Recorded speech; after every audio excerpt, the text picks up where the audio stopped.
কয়েক রকম ডাল দিয়ে মাছ রান্না করব। এজন্য মাছগুলো ভেজে নিচ্ছি। মাছগুলো হালকা লালচে করে ভেজে তোলা হচ্ছে। কাঁচামরিচ আর রসুন পেঁয়াজ কুচি দিয়ে পাশের চুলায় লাল শাক সিদ্ধ করে নেব। দুই রান্না একসাথে চলবে, এতে করে সময়ও কম লাগবে। মাছগুলো ভালোভাবে উল্টিয়ে দিচ্ছি। একটু লালচে করে ভেজে নিলে খেতে ভালো লাগে, আবার দারুণ একটা সুঘ্রাণ পাওয়া যায়। একে একে মাছ ভাজা হয়ে গেল, সবগুলো উঠিয়ে নিচ্ছি। সেম তেলেই মাছটা রান্না করব। এতে করে তরকারির স্বাদটা বেশ ভালো আসে। একটু বেশি করে পেঁয়াজ কুচি নিয়ে ভেজে নিচ্ছি। এদিকে শাকটাও সেদ্ধ হয়েছে।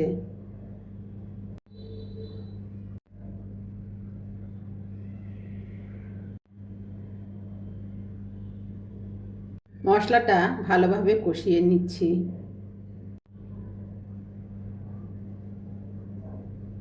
ধুয়ে রাখা কয়েক রকম ডালটা দিয়ে দিয়েছি। এ পর্যায়ে ভালোভাবে কষিয়ে নেব। এক চুলায় ডাল দিয়ে মশলা কষতে থাকবে, আর আরেক চুলায় আমি শাকটা ফোড়ন দেব।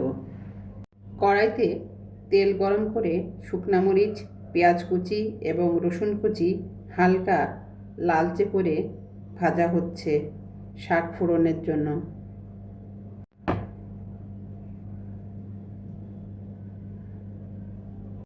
রসুন পেঁয়াজ কিছুক্ষণ ভেজে নিয়েছি।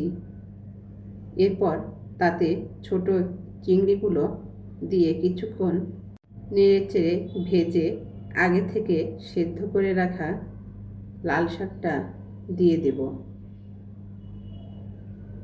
লাল শাকে এই যে একটুখানি চিংড়ি মাছ দেওয়া, এটা কিন্তু শাকের স্বাদ আর ফ্লেভার দুটোই একদম দ্বিগুণ করে দেয়।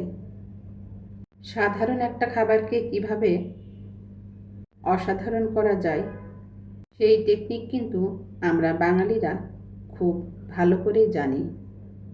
শাকে লবণটা আমি বরাবরই শেষ মুহূর্তে দিই, এতে করে শাকের রঙটা ভালো থাকে।